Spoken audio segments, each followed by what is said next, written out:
اس حوالے سے کیا کہیں؟ دیکھیں، اس سے پتہ چلتا ہے کہ لوگ اس محبت سے آئے ہیں میلاد پڑھنے کے لیے، اور اس میں نعت اور وہ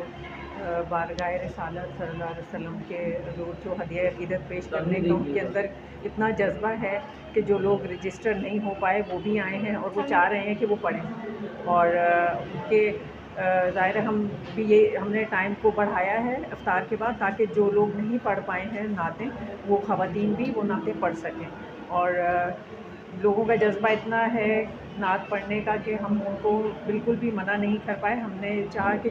جتنے بھی لوگ جو پڑھنا چاہ رہے ہیں ان کو موقع دیا جائے. اچھا، عموماً عید میلاد النبی میں زیادہ اہتمام کیا جاتا ہے، لیکن رمضان المبارک میں محفل نعت کا انعقاد کرنے کے پیچھے کیا مقصد ہے؟ دیکھیں، رمضان المبارک تو ویسے ہی ایک اتنا مذہبی ہمارا ایک مہینہ ہے، اس میں مطلب جتنی عبادات کی جاتی ہیں، آپ دیکھیں طاق راتوں کے حوالے سے دیکھیں، آپ 27ویں شب دیکھیں، تو اس میں تو عبادات کی، اس میں اگر ان عبادات کے ساتھ اس طرح کا تقریب، جو اس طرح کی پر نور ایک تقریب ہوتی ہے اور متبرک ایک تقریب، اس کا انعقاد، اس کے ساتھ اس کا بہت ہی اچھا ایک ملاپ بنتا ہے، اور لوگوں کو اس سے بہت زیادہ جو ہے ایک طرح کا ایک ان کو ایک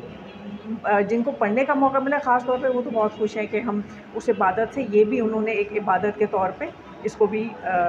شرکت کی ہے اس میں.